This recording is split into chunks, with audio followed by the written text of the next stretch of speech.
Shalom Israel, Shalom real niggas, Shalom. All praises to the Most High. Yeah, all praises. They got the Instagram. Okay, Instagram on. TikTok on. First and foremost, want to give all honor. Hold up, TikTok, TikTok, TikTok. They said that health is excellent. I say. First and foremost, I want to give all honor and all glory and all praise to the Most High God Yahweh, and I do so in the name of His only begotten Son, the Hamashiach. Yahweh Shada Hamashiach, who the King James Bible calls Jesus the Christ. Barakatha Yahweh, Barakatha Yahweh Shai, Kwam Yashurado. All praise to the Most High God Yahweh. What's this? I mean, I'm just playing around, right? I'm gonna get to the book. And we are in great distress. What I want to emphasize on is the part where it says dominion over our bodies. Now, give me Joel 3 and verse 1. Dominion over our bodies. What they telling me? Other nations as well. Joel. Time that had dominion over our bodies. Go ahead. Joel chapter 3 verse 1. For behold, in those days, and in that time, I shall bring again the captivity of Judah and Jerusalem. Judah and Jerusalem. I will also gather all nations. Will bring them down into the valley of Jehoshaphat. That's World War III. Going into the so it's not the battle in the Near East. That's actually being stirred up now. Oh, because it's the account itself. So okay, hold on. I was just trying to. I haven't seen my live on Instagram. Instagram don't let you see your own live.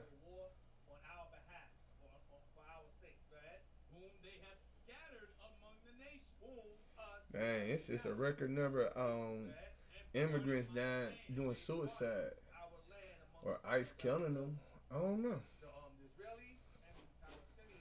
Here, let me see analytics. Ooh. Why my ear sound like that?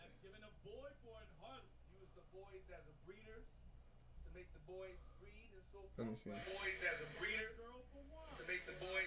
Okay, I can hear it.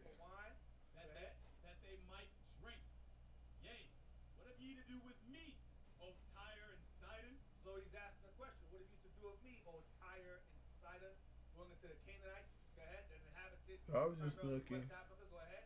Trying to see if it's like smooth. Arabs. Go ahead. Will ye render me a recompense? Because God didn't choose these nations as the chosen people. They felt they were they don't tell me I don't hear nobody. They is it delayed?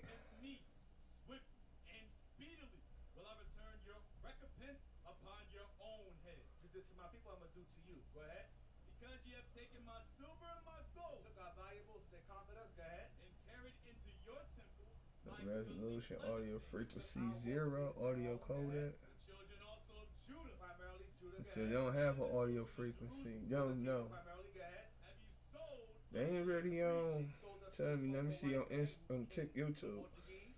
Who became the Spanish? Who became the temples? My good. The Dutch. Who became the German? Who became the American whites and so forth. That's what they sold us to. The Portuguese and Spanish merchants and Europeans. These nations, the Nilotic Hamites and the Arabs sold us to the so-called white man. The transatlantic slave trade. Or the trans-Saharan slave trade that tied into the eventual transatlantic slave trade, or the East Africa slave trade, which tied into the Pacific Ocean slave trade on the other side of Earth. All right. To the Asian man, the Chinese man, the people of Japan over there in the Philippines. It sold us to them. Okay, both sides of Africa. All right. Well, I work on this book, so this one where he was sold off on both sides of the continent. All right. Read on. That ye might remove them far from their borders. They might remove us far from our own land. Now, give me the video. I want the pearl diving. This is going into the history of us on the eastern part of Africa, the east side. 45. We'll start at 48 seconds. The sister's name is Noreen. All right.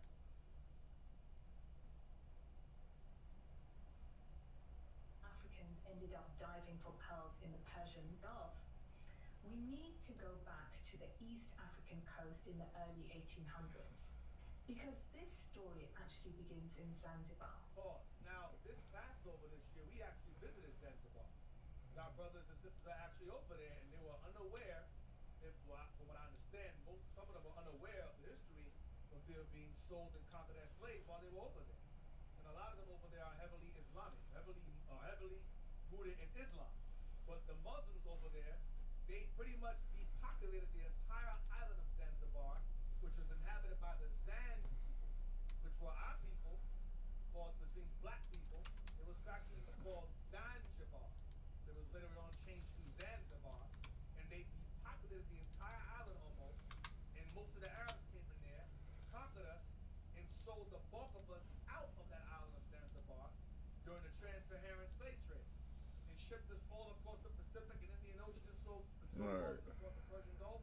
But when they had us as slaves, remember, since the coast of Palestine, all right, something happened to my ears. and they had us do Well, I was in this line just a pearl second ago. knife. If I thought, Okay, yeah. continue. In 1832, the ruler of Oman, Said bin Sultan, We're gonna stop at made 533. Okay. a decision that changed the entire Indian Ocean world. He moved the capital of his empire from Muscat in Oman to Zanzibar, and from there he controlled a vast trading network stretching across East Africa, Arabia, the Why you don't like? and India. Come Zanzibar on, became man. one of the largest slave trading centers in the Indian Ocean. Captured Africans from the interior of Tanzania, Mozambique, and the Congo region were brought to coastal ports such as Zanzibar, Kilwa, Bagamoyo, and Mombasa. From there, many were. He also visited and had congregations in these areas, Tanzania and so forth, Mozambique and so and things of that nature. And our people are found here. So when you hear Jake say things like, "Oh, Africa, Israel's not in Africa," a lot of you brothers retarded, man. Something wrong with you. What the heck? You're retarded. What are you talking about? So they shipped many of our brothers and sisters over from the northeast part of Africa, as she said, Tanzania, Mombasa, Mozambique, and there were those areas, and they shipped us off the Pacific into the Pacific Ocean or the Persian Gulf. All right, but they had also had us doing terrible works like pearl diving. Okay, transported north across the Indian Ocean to ports like Muscat, Bahrain, Kuwait, Basra, and what is now Dubai. Historians. These are slave ports. They dropped us off in Dubai. That's India. If I'm not mistaken, that's India. Dubai, I believe. Dubai's India, right? Dubai? Oh, that's Saudi Arabia. Oh, that's Arabs. It's still damn Arabs. Arabs, yes. So it's still damn Arabs. You said India. That's Arab. The Arabs were heavily involved in dropping us off all these different slave ports and so forth. Go ahead. Something just shocked my ear. Like, bing! I don't know what happened. Just ear now more like not just nothing really, but just annoyed. In 1873, on the British side, the Sultan of Zanzibar officially closed the island's slave market. But the trade continued illegally for years, and enslaved labor remained part of the wider Indian Ocean economy. Some Africans were forced to some were taken into domestic labor, and some were sold into one of the most dangerous jobs in the entire Indian Ocean economy, pearl diving. Before oil was discovered, pearls were the most important source of wealth in the Gulf. By the late 1800s, historians estimate that more than 1,000 pearling boats were operating every season. Each boat carried crews of 20 to 30 men. That meant tens of thousands of people involved in the pearl industry. That's the wrong word. The boats themselves were traditional sailing vessels called dhows, and each dhow had a strict hierarchy. Pause. Now, a dhow was an Arab slave ship. A dhow, D-H-O-W. A dhow was a small, yet very, very fast slave ship. Because by the time the Arabs were still involved in this, the British had already abolished slavery. The British had taken over control of that sea. So whenever the Arabs would sell out of those ships, British would intercept those ships and arrest those Arabs and free us from the ships. They would find us in terrible conditions. Okay, so this slavery continued illegally up until that time, and it's still happening now. The slave trade among the Arabs and so forth, and Persians, Arabs and Iraqis is still happening to this day. It has not stopped. Go ahead, go ahead. The captain was called the Nakuda. Alright, that's my clothes. Let me on to for my laundry. Let's just put them in the dryer. Was called the Sa'ib. Many African men were assigned the role of Gais, the diver, the most dangerous job on the boat. Now, imagine this for a moment.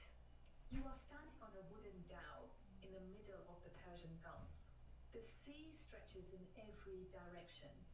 A rope is tied around your ankle. At the end of that rope is a heavy stone called a hajar. You take a single deep breath and you jump. The stone pulls you rapidly down through the water, 10 meters, sometimes 20, down to the seabed. Your nose is clipped shut with a small tool called a fitam. Your fingers are protected with leather guards. And you carry a small basket called a daim to collect oysters. You search the sand as quickly as you can, grabbing pearl oysters and dropping them into the basket. Because you know you only have seconds before the air in your lungs begins to burn. When you can't hold your breath any longer, you tug the rope. The Sa'ib above pulls you back to the surface.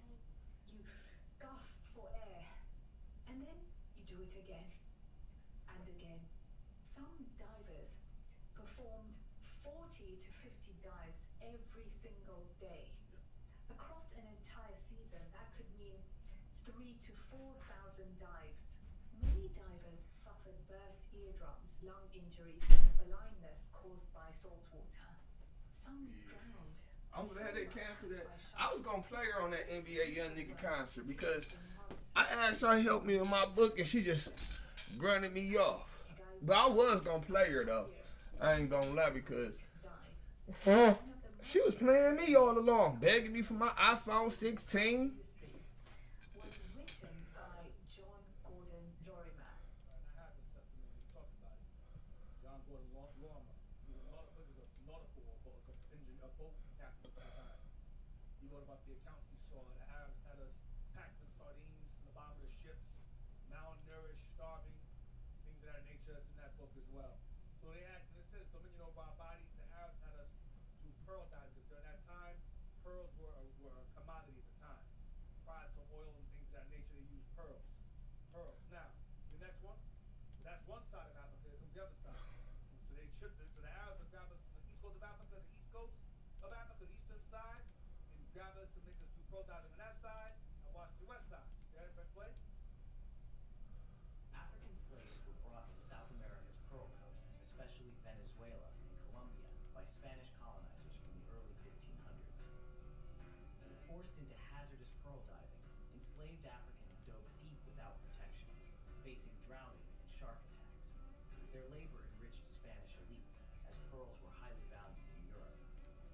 Slavery in these pearl fisheries persisted until the mid-1800s, with Venezuela abolishing slavery in 1854 and Colombia in 1851. Emancipation came through a mix of revolts, abolitionist movements, and legal reforms, ending centuries of exploitation in this brutal industry.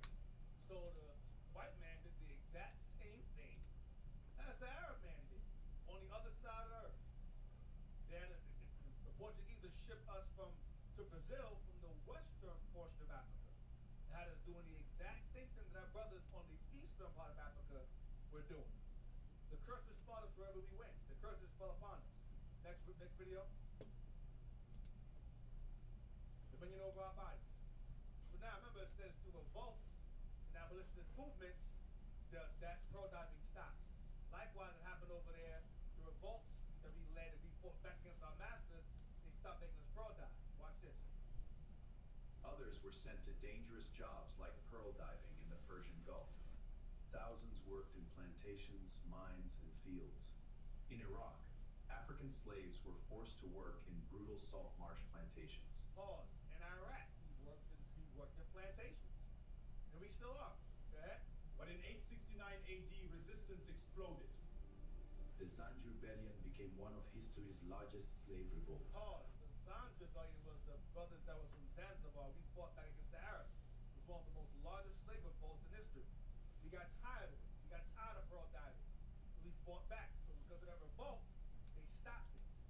The same thing happened over there on the other side of the world, America. We had a revolt and they stopped it. Go ahead. The slave routes stretched from the Sahel to the Indian Ocean. Entire communities disappeared. For centuries, the trade continued. In the 1800s, the trade reached its peak under Said bin Sultan, but global pressure began to rise. In 1870, Hey, the Sahel, you hear what they say the slavery stretched from? The Sahel. The Sahel is what? You know about it, you all ever heard about the Sahel alliance with Ibrahim Traore? And you got Niger, you got Mali, and you got Burkina Faso. Okay, so that's the Sahel region. So that's our people. A lot, not all of them, but a majority of them there is our people. So the slave trade started from there, going all the way to The whole top half of Africa, the whole top half of Africa was slave trade. Arabs. Go ahead. 1953, the slave market of Zanzibar was finally shut down, but the scars left on Africa would last generations. Today, historians estimate millions were taken. Their stories are echoes of survival, a history written in pain but never forgotten. All right, so dominion over our bodies. Here we go again. Give me the next one. Now that's southern kingdom. Let's get northern kingdom. That's Sahel right there. Sahel, to the whole top half. Eritrea, that's Ethiopia, Sudan, Chad, nigger area. That's what it's pronounced. Nigger area, Nigeria, Mali, Burkina Faso, Mauritania, that's northwest Africa, and Senegal. That's the Sahel there. That's all slave trade. The top half of Africa. All that there is Arab now. Arab one, almost. Except Niger and nigger in Nigeria. That's British. So forth. The Mauritania still a slave trade also to this day. All right, next. Give me the next one. Others were sent to danger. Hold up, we got a technical difficulty. I gotta. I sent you next after that. Should be a book regarding Gad being used for the same purpose. They brought slaves over to do pearl diving, but they also used We're not saving y'all. Northern Kingdom on the side of the world to do the exact same thing. They said it's not saving. Okay, not saving. Now during that time, during the pearl diving, some of us actually got away. Some of us actually escaped. Swam so well we got away. Some instances. Antiquities of the Southern Indians, Georgia tribes. All right, 1873. All right. Next, did you highlight it? So it says, observing the value which the Spaniards set upon these pearls, the cacique sent a number of his men to fish for them. Certain of the Indians were trained from their youth to this purpose. So the Spaniards made a deal with the cacique before destroying them to have their men fish for pearls for them. Go ahead. So as to become expert divers and acquire the power of remaining a long time beneath the water. So I'm showing you how we're gods here. We trained out the Northern Kingdom trained their children from youth to be expert divers and acquire the power to remain a long time underwater. Watch this. The largest pearls were generally found in the deepest water, sometimes in 3 and 4 fathoms, and were sought only in calm weather. Look up how deep 3 or 4 fathoms is. Sometimes in 3 or 4 fathoms. She mentioned 30 meters. 40 meters she mentioned for us. Let's see how deep we swam down. How long is 3 or 4 fathoms? Hold up. 3 to 4 fathoms is equivalent to 18 to 24 feet, or approximately 5.5 to 7.3 meters. That's very deep. 18 to 24 feet deep underwater. And that's holding your breath. That's not just going under there, you know, with a scuba mask on and an oxygen tank. No, that's holding your breath. Okay? Going all the way down. So they had so we had Gad with the same gift. Israel had the same gift. Go underwater for a long period of time, and Pearl died. Alright? So now, get me Benjamin Banneker. I want that next. Now this brother right here was another genius. Read him? Benjamin Banneker. Benjamin Banneker was a largely self-educated mathematician, astronomer, compiler of almanacs. He was a compiler of almanacs, go ahead. And farmer. He helped survey territory for the U.S. Capitol, Washington, D.C. He was behind the building of the U.S. Capitol in Washington, D.C. With a building. He was behind that. Go ahead. So what year was he? 17 what? 1731 to 1806. Yep, let's go down. Who was Benjamin Banneker? A free black man who owned a farm near Baltimore. Benjamin Banneker was largely self-educated in astronomy and mathematics. Just like Abraham was. Go ahead. Arithmetic and astronomy. Same exact thing as Abraham. Go ahead. The 18th century intellectual used his knowledge to create a series of almanacs in 1970s. 1790s. In the 1790s. He created a series of almanacs. That's what you call a calendar. So it's just. Go ahead. He also helped survey territory for the construction of the American capital city, Washington, D.C. So he's behind the reason why the Washington Capitol in D.C. is built where it is. He's behind its construction. Go ahead. And its placement.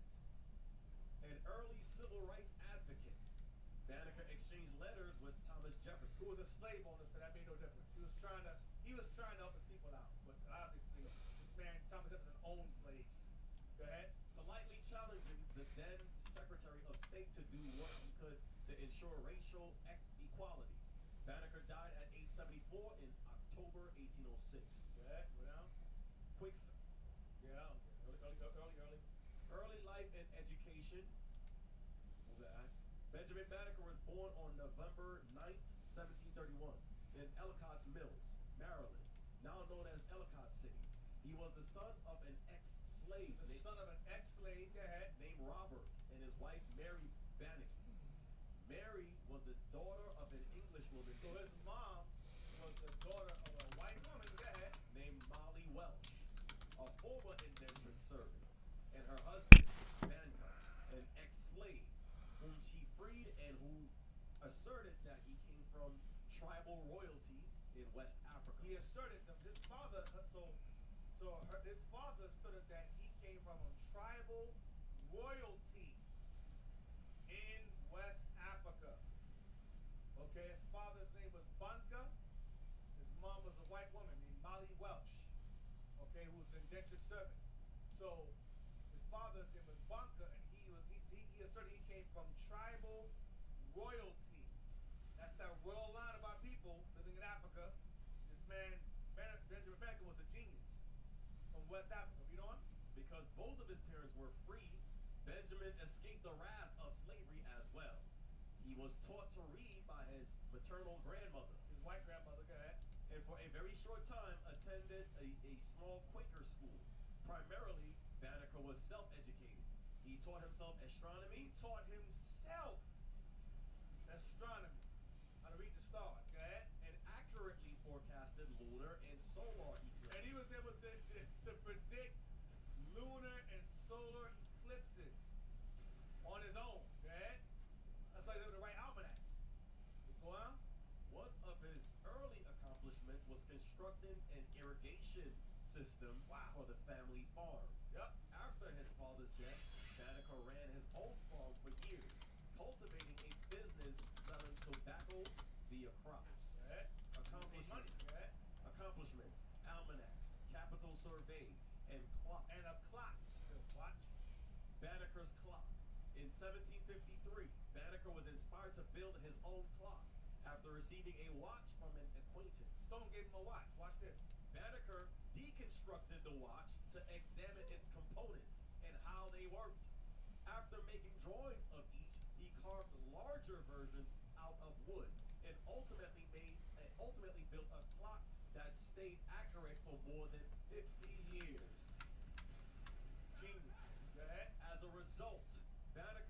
often asked for assistance in repairing watches, clocks, and sundials. People said sundials. Go ahead, man. Give me that real quick. Sundial, the Bible scriptures. Said Kings. We had those too.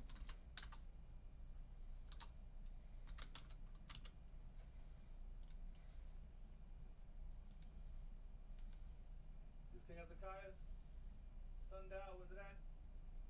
Finally get it. Get that one.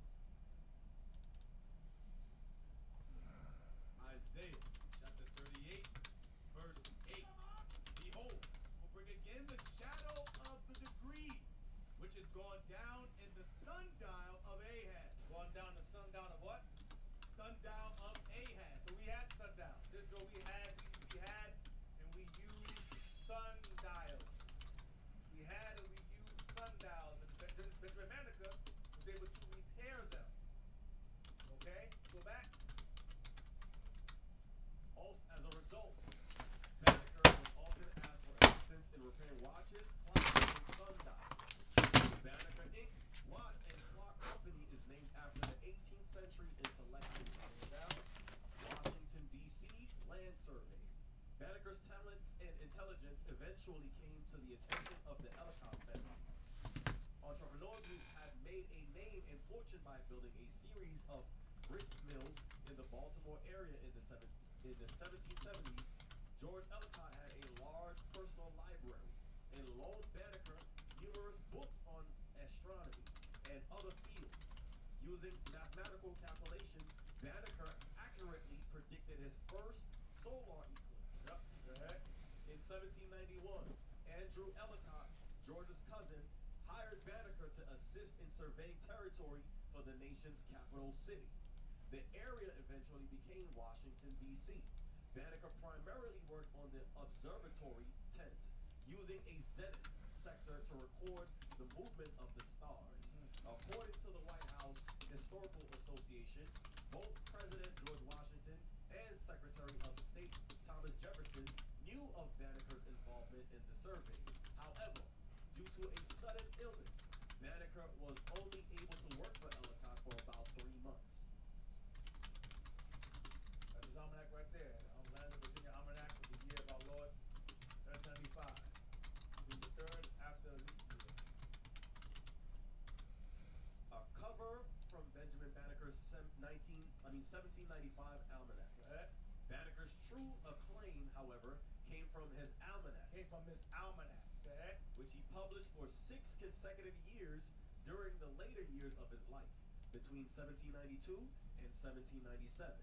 These handbooks included his own astronomical calculations as well as opinion pieces, literature, and medical and title information, with the latter particularly useful to fishermen. Right. Fisherman, go ahead. Outside of his almanacs, Banneker also published information on bees and calculated the cycle of the 17-year locust.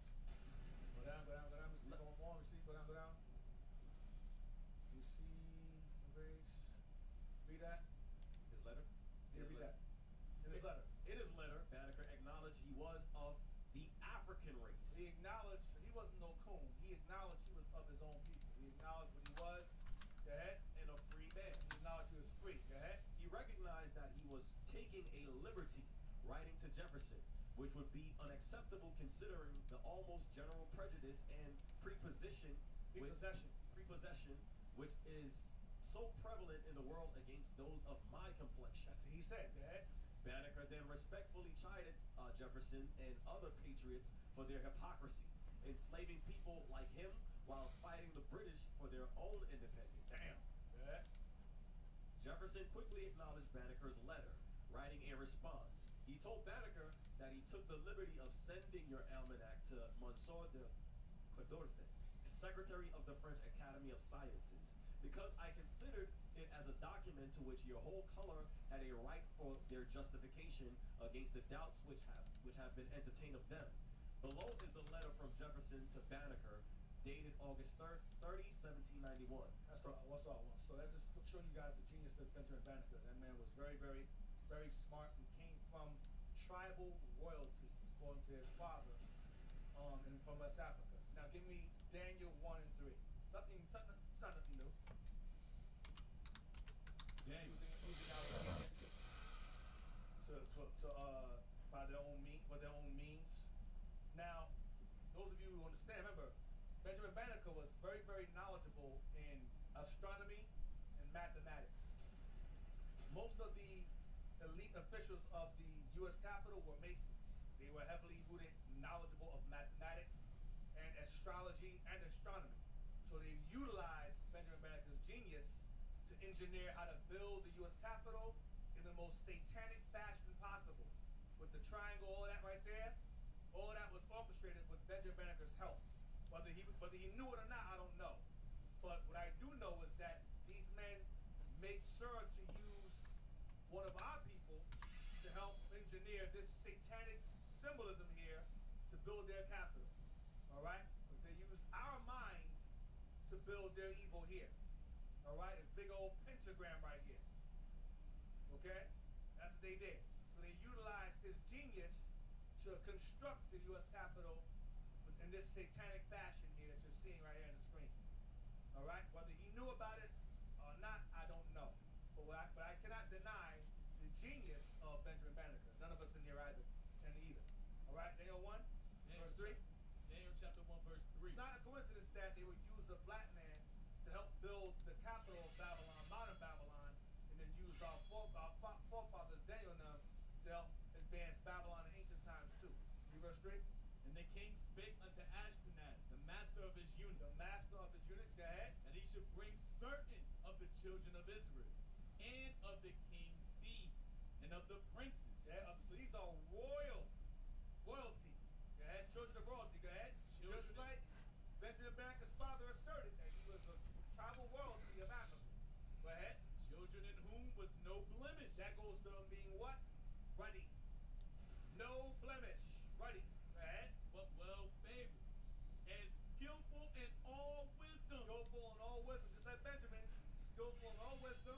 And cunning in knowledge. And understanding science. Understanding science, like Benjamin Banneker understood how to cultivate crops.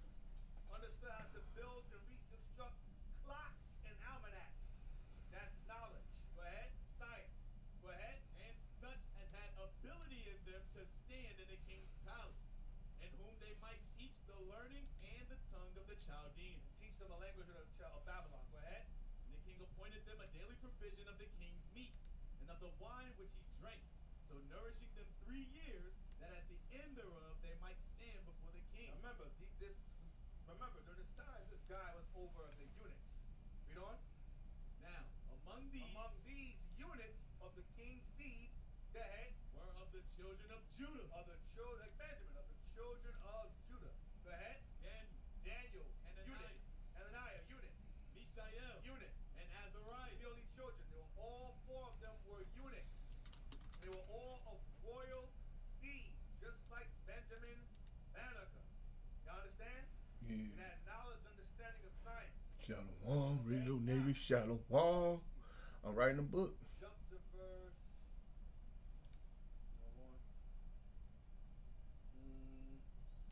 Read on. Verse 7. Unto whom the prince of the eunuchs gave No, name. read verse 17. Verse 17. As for these 4 children, Daniel, Hananiah, Mishael, and Azariah. God gave them knowledge and skill in all learning and wisdom.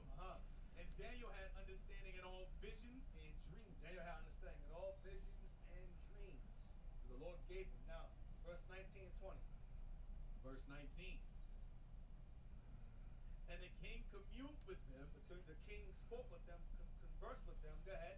And among them all was found none like Daniel, Hananiah, Mishael, and Azariah. These guys are the smartest of his units. Go ahead. Therefore stood they before the king. He kept them by him. Go ahead. And in all matters of wisdom and Every understanding. matter of wisdom and what? And understanding that the king inquired of them, he found them 10 times better. He found them what? 10 times better Go ahead. than all the With magicians all his witches and warlocks he had wisdom. Go ahead. and astrologers that were in all his realm. That's how I believe that Benjamin Banneker may not have known about those things they were doing, but he was used for it anyway. Just like Benjamin Banneker was more wise than all their sorcerers over there, those masons over there at that time. All right. So now give me chapter 5, verse 11. Daniel chapter 5, verse 11. There is a man in thy kingdom, in whom is the spirit of the holy God. So this is a man speaking to Belshazzar regarding he needed answers regarding a vision he saw. He said, who can explain to me the vision? The guy tells him, there's this one guy I heard about. Read again. There is a man in thy kingdom, in whom is the spirit of the holy God. Whom was the spirit of the holy God. Go ahead. In the days of thy father, light and understanding and wisdom, like the wisdom of the gods, Daniel had the wisdom of the gods. Go ahead. was found in him, whom the king Nebuchadnezzar, thy father, the king, Your grandfather. Go ahead. thy father, made master of the magicians, He set Daniel over the wizards. Go ahead. astrologers, The Chaldeans, Chaldeans were the elite brain of Babylon. Daniel was over them. The Chaldeans were the wisest men in Babylon. Daniel was set over them. Go ahead. and soothsayers. And your witches, the ones that your witches and sorcerers and your sorcerers, Daniel was set over them too. Go ahead. Was much as an excellent spirit and knowledge and understanding, interpreting of dreams and showing of hard sentence, Watch. and dissolving of doubts, He was a dissolver of that. He thought you had about something. He was able to dissolve it. Go ahead. were found in the same Daniel, whom the king named Belteshazzar. Now let Daniel be called, and he will show the interpretation. Go get Daniel. If anyone knows anything, it's Daniel. He knows. All right. But this time Daniel was older. Now, give me Deuteronomy 4, verse 6.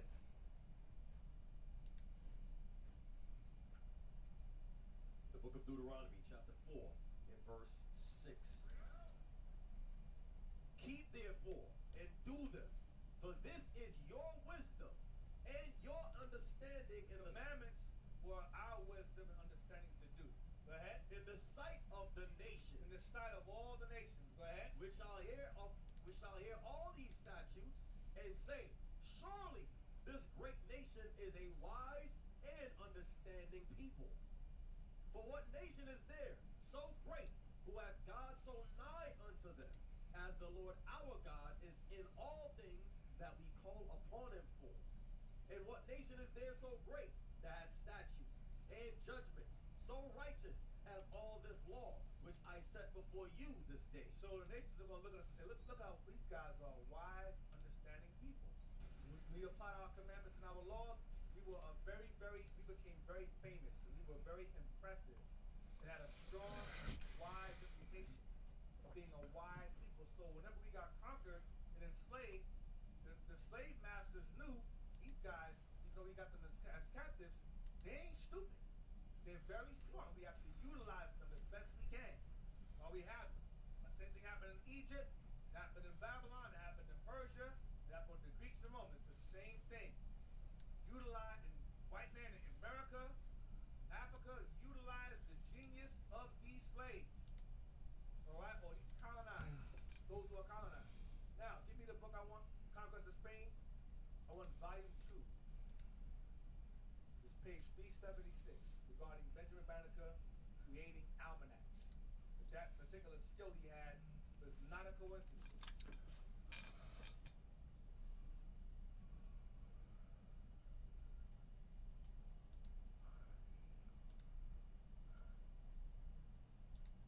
Just saw it.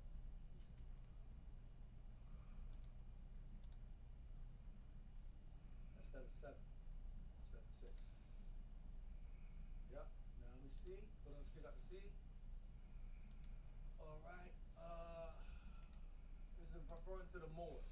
Go down to Right. the point where a I normal. gave you 3 kids and you couldn't stand stronger? You just gave up that easy? No, man. I got the most kids with you and you just in a row. Like, I can't respect that. Boy, man, you garbage. Ain't nothing good about They called Seth. it. You embarrassing. Whence we Just have a leg. our Seth. The similar point beneath was the nadir, the opposite. Watch this. To the Spanish Arabs, Now that this Spanish Arabs are referring to the Moors, they're referred to as Arab Moors. We spoke, because we was in Spain and we spoke Arabic. These are Moors. The Spanish Arabs, go ahead. to To the Spanish Arabs, we owe the name and form of the calendar, Which we call what? which we call almanac, man or measure. Mana and mana. It means measure. So al means the, and mana means measure. Or almanac. It means the measure. We created the almanac. We are behind the almanac. Now the islands are called an almanac. Right, in the islands. Here we call it a calendar. Right. Like one time I said almanac. Brothers was like, what the hell are you talking about? Yeah. You know? Yeah, brothers was like, yo, what Malachi, what you almanac? Like in the islands we call it an almanac, not a calendar. In America you all call it a calendar. And I think in the islands we put the day, then the month. You know, we do it a little different from how you all do it here. And not just that. In the almanac it tell you when the moon comes in, it tell you when to plant, it tell you when you can fish. Yep. You know, all of that stuff it give you on the almanac. You know, it's all them things about when you could plant this, when you could plant that. You know, so everything that circulate around the moon, it tell us on the almanac. Yep. You know. So the creators of the almanac were Moors. That's us. We created the almanac, means the measure. Al as in the, mana, or mana means measure. The measure. You know, and According to Al-Kazwini, they not only knew the spheroidal form of the earth. Stop. We knew that the earth was round. And these dumb niggas flat. No, we knew it was round. It was round, spherical, spheroidal. We knew that already. We didn't have rocket ships, by the way. We didn't have that at all. We knew it was spheroidal. Go ahead. but approximately its diameter and circumference. And we knew how wide the earth was. Its diameter and circumference. We knew that too. We measured that. Go ahead. Computed from eclipses of the moon. We knew from the moon eclipse how round the diameter and circumference of the earth was. Go ahead, watch this. The inclination of the ecliptic was computed by Geber al-Batani, following the Greek method, by means of a colossal Go to 371. I think it's just algebra. That was behind that was us too. That is page 2. Which is algebra. So behind that too. Try 371. It should say algebra on the page. It's in the 70s. B70s. 71. What page you have? That's 76. It was? That's 77. No, it's not good. It's 270s. You don't have it, it's fine. But it's in this book. Algebra is us too. Algebra means look up algebra, what it means. Almanac means the measure. Algebra means the something. Al is Arabic. Al the Spanish Spartan. Whatever. It says algebra. The word algebra comes from the Arabic phrase al-jabr, meaning reunion of broken parts or restoration. Yeah, that's what it means. And the Arabs, that's the Moors, by the way. There was no Arabs. That was us too. We created algebra also. That was us too.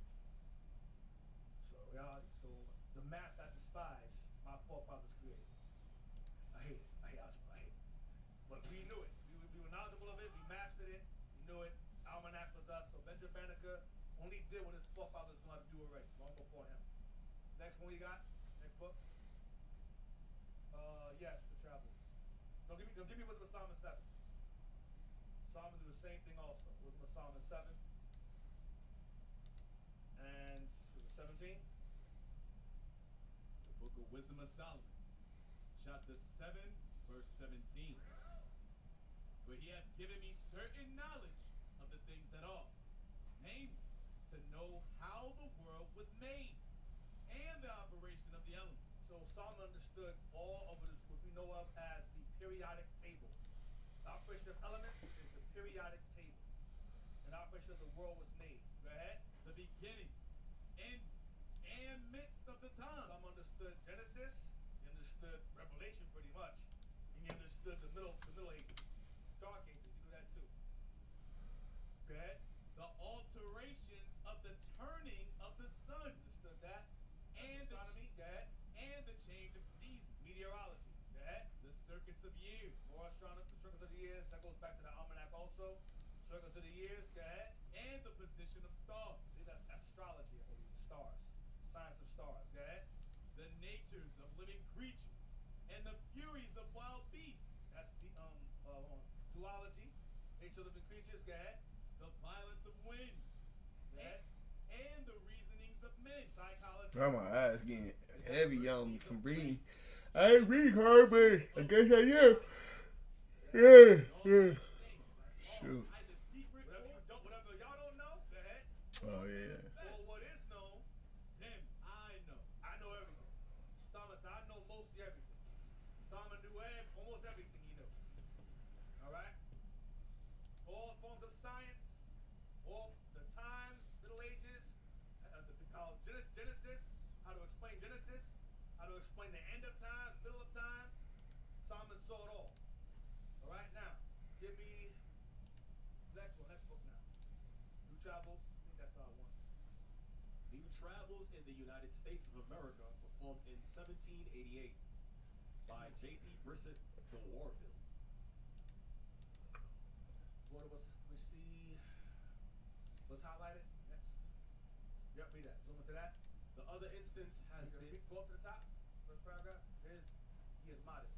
he is modest and has engaging manners. He speaks French with facility and has some knowledge of Spanish. This guy, so it's referring to this particular brother. Go ahead. The other instance has been cited by Dr. Rush, a celebrated physician and writer of Philadelphia. Okay. It is Thomas Fuller. Thomas Fuller. So the guy we're discussing here, reading about here, is Thomas Fuller. Go ahead. Born in Africa, a slave near 70 years of age. He's near 70 years old. He's an older man. Go ahead. Near Alexandria. He can neither read nor write. He can't read or write. Illiterate. Go ahead. And has had no instruction of any kind. Go ahead. But he calculates with Surprising facility and will answer any question in arithmetic with a promptitude. that has no exam. He can answer any question regarding math with accuracy. No question, no wrong. Read, watch. These instances prove without doubt that the capacity of the Negroes may be extended to anything. May be extended. The capacity of the Negroes may be extended to anything. Go ahead. That they have only need of instruction and liberty. Instruction and time. Is that it? No, I want more. Give me Thomas Fuller Wikipedia. No, that ain't enough. That's not enough. That's not enough. All praise the Lord. That's not enough. Thomas Fuller Wikipedia. I'm gonna show you what he did. Show you what he did. Okay, we see the instance where he did history, African continent, blah blah blah. Documented abilities. Yeah, read that. First, go read Rush. Remember you read that earlier, Dr. Rush. Right. Read Rush retold how. Read that right there. Rush retold how Hartshorn had Hartshorn and Coates. Right. Tested what? Tested Fuller's mathematical abilities as follows. So they want to test to see just how accurate this older man, pushing 70. Watch. First, upon being asked how many seconds there are in a year and a half. They asked him, how many seconds are there in a year and a half? Man, he answered in about 2 minutes. How many? 47 million. No, he answered. How fast he answered that question? In 2 minutes. 2 minutes. How many seconds there are in a year and a half? What did he say in 2 minutes? 47,304,000. Second. Go ahead. Second, on being asked how many seconds a man has lived who is 70 years, 17 days, and 12 hours old. So they asked him how many seconds a man has lived. How many seconds a man has lived who is 70 years old, 17 days, and 12 hours old. He answered what, in a minute and a half? He answered in a minute and a half. 2 billion, 210 million, 500,800. In a minute and a half. Well, the gentleman, read that. Watch this. One of the gentlemen, who employed himself with his pen in making these calculations. So anybody was sitting down. Okay, he's right. Okay, he's right. He do it with a pen. Watch this. One of the gentlemen who employed himself with his pen in making these calculations Watch. told him he was wrong. He's wrong. He's wrong. That's not the right number. So the second one, he said he got wrong. Watch. And that the sum was not so great as he had said, upon which the old man hastily replied. Stop. Stop, stop. So the old man goes, wait, master, wait. Dad, watch. Stop, massa. You forgot the Leap year. So he got to the leap year.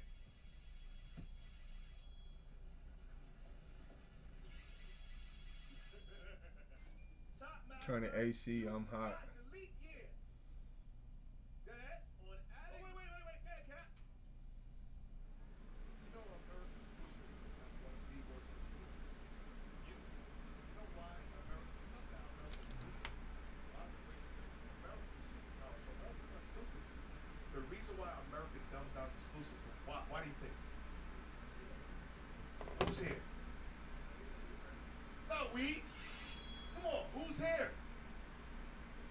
What tribe is here? Every country you go to, and it's not putting anything on other tribes. All the other tribes are great, but a lot of times you come from Jamaica, you come from Africa, you come from Europe. All the other tribes has a higher education than America. You go to Jamaica, the educational system is on a different level. I remember somebody came from Jamaica. They were way surpassed us. It was like, how's that possible when we have the greatest country in the world? It's because it's to dumb down Judah. Levi knows 6 languages. In Europe, they know 5, 6 languages. Why do they only teach us 1 language? And they only teach us for maybe 1 or 2 years? Because who's here? Judah. Hear, Lord, the voice of Judah bringing to the people. If Judah knew 5, 6 languages, you know how bad it would be? I'm like, ching chong chang, como estas, muy bien, what? This thing will be over. Yo, this thing, I'm telling you, this thing will be over quickly. But the Lord, that's why the Lord dumbed down the education, not the Lord, that's why Esau dumbed down the educational system, because they know Judah was here in the prophecy, and Judah knew multiple languages, this troop would escalate that much a lot faster than what we are right now. So that's the reason why America's dumbed down. Yup. So go back. Damn, you forgot the leap year. Go ahead. And stop, massa. You forgot the leap year. Go ahead. On adding the seconds of the leap years to the others, He added the seconds of the leap year to the others. Go ahead. the amount of the whole in both their sums Agreed exactly. So that number was correct. Go ahead. Third, another example. The following question was then proposed to him. Suppose a farmer has 6 sows, 6 pigs. and each sow has 6 female pigs the first year, and they all increase in the same proportion to the end of 80 years. How many 8 years. 8 years. To the end of 8 years. How many sows will the farmer then have? Go ahead. In 10 minutes. 10 minutes. He answered. He answered 34,588,806. Watch this. The difference of time between his answering this and the 2 former question was occasioned by a trifling mistake he made from a misapprehension of the question. So it took a long time because he understood the question. But had he got the question properly, he would have answered it faster. So Thomas Fuller was approaching 70. Let's go on. Despite Fuller's perfect answers, it appeared to Hartshorn and Coates that his mental abilities must have once been more extraordinary.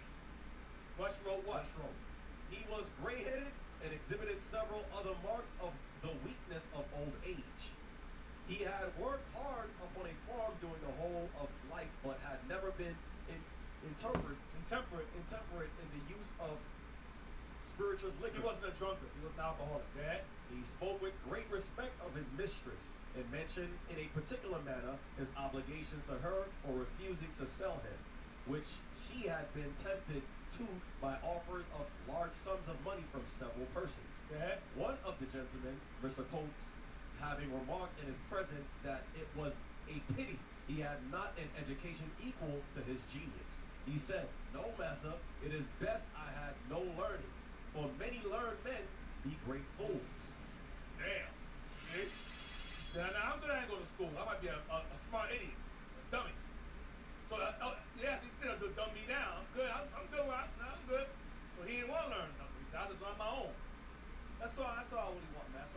Thomas, this dude was an extraordinary. If he was young, when he was younger, forget it. Imagine what he was when he was younger.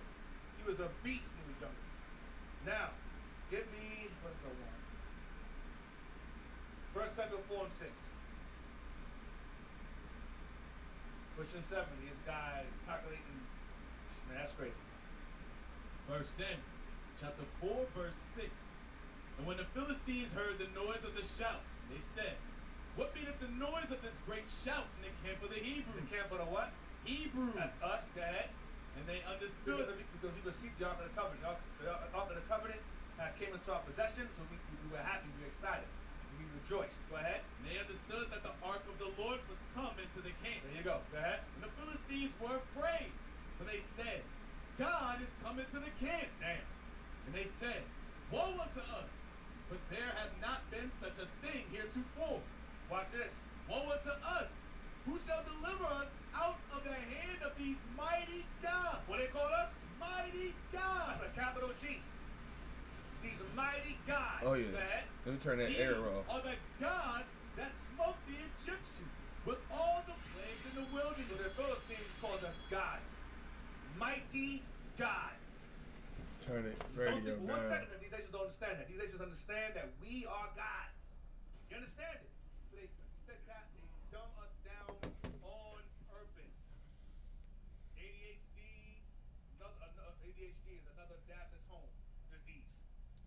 Another dadless home disease. That's what ADHD stands for. Another dadless home disease. Hey, when you read the scripture, God says, the Lord says, listen, I made your mind stronger than their mind. You know, you all understand that's another level. I mean, see, it would mean, yo, you would. Okay, when the scripture says you are special people above all people, you know, I want you all to understand, like, it's in our DNA. It's in our DNA. That's why anything we do, we excel. We excel everybody in everything. You all understand? That's And being held back at the same time. and while being held back. Yeah. While being held back. Why you think they said, make sure these niggas don't read? Yep. Why you think it was a law for us not to read? Or Why kill those that do know how to read. Right. Kill them. Because every time we read, a revolution always takes place. Every time we read, we start learning who we are, then we start rising up and murking them. You understand? You know how much slave rebellion that took place? Yep. I've been watching out some history. There's a lot of things they hiding from us. Yeah, keep the secret, yeah. You know how much slave revolts took place where the slaves start reading and they rose up and killed their master? They hit all of it. All of them things they hit. So my point is, brothers, we on another level in our DNA. You all remember, what's her name? Henrietta Lacks? Yeah. You know the same thing? Oh. It was Psalm 18, verse 12. Listen to Psalm 18:12. Wisdom of Solomon, chapter 18, and verse 12. Get 1 Kings 4:29. So they all together had innumerable dead with one kind of death. That's when Christ jumped down and killed all the firstborn of the Egyptians. Go ahead. Neither were the living sufficient to bury them, for in one moment the noblest offspring of them was destroyed. Christ came down there and killed all the Egyptians' babies. Go ahead. For whereas they would not believe anything by reason of the So the enchantments, Egyptians did not believe anything he had to say, being God's people, by reason of their witches. Watch this. upon the destruction of the But firstborn, upon the destruction of their babies, watch this. they acknowledge. They what? They acknowledge What? this people To be what? to be the sons of God. See what happened? See what happened? After hell, God gave them hell, they realized these are the sons of God. These are God's children here. They realized it. Give me 1 Kings 4:29. 1 Kings 4:29. And God gave Solomon wisdom and understanding exceeding much. God gave Solomon, we read it earlier, wisdom of Solomon 7. He gave Solomon wisdom exceeding much. Come on. And largeness of heart. And being large of mind. He expanded Solomon's mind. Go ahead. Even as the sand that is on the seashore. So imagine how much sand is on the said, that's Solomon's brain. Sand on the seashore, that's Solomon's brain. Go ahead. And Solomon's wisdom excelled the wisdom of all the children of the east country. And Wait. This wisdom did what? Excelled the wisdom of all the children of the east country. That's Iraq, Iran. You know, East Indians, they smart. Them Persians are smart. They wasn't smarter than Solomon, though. Them Chinese are smart. That's the East country, but they wasn't smarter than Solomon. Go ahead. And all the wisdom of He Egypt. was smarter than the Egyptians, too. Solomon was a genius. You know how they be talking about the Egyptians building Yep. pyramids and all of that? Yep. But so imagine the temple he built. Yep. Was on another level than Yep. the pyramid. Remember the Solomon temple he built, didn't need no nails or hammers. He called dovetail. He carved the stones so perfect they all fit like Legos. There was no nails or hammers heard when the temple was built. Not one. So that's why the Lord had it destroyed. Because Yeah. it was so beautiful. That's still on the earth today. The same way how the marbles and the pyramids are around. Yep. They would have watched a Solomon temple and marvel like. You know what I mean? So that's why the Lord had to, all that glory had to go. Destroyed. Yep. And the second was like the first. The second was nowhere near the first level. Nowhere near. All right. So Solomon's wisdom was at the standard of sea. Now, give me Exodus 31. Let's get some more geniuses. Exodus 31. I said before, superiority. I meant what I said. The Bible means what it says. Exodus 31 and verse 1. Exodus chapter 31 and verse 1. And the Lord spake unto Moses, saying, See, I have called by name Bezalel, the son of Uri, the son of Hur, of the tribe of Judah. Bezalel, the tribe of Judah. And Called him, go ahead. I have filled him with the Spirit of God. I have filled Bezalel with the Spirit of God. Go ahead. In wisdom. And in understanding. Go ahead. And in knowledge. What? And in all manner of workmanship. Inventions. Can you like go somewhere, All woman? manner of workmanship. You talking all that spicy still. Go somewhere. What? To devise cutting works. Watch. To work in gold. So he was a goldsmith. Go ahead. And in silver. Silversmith. And in brass. Brass. And in cutting of stone. He was a stone cutter. To set them.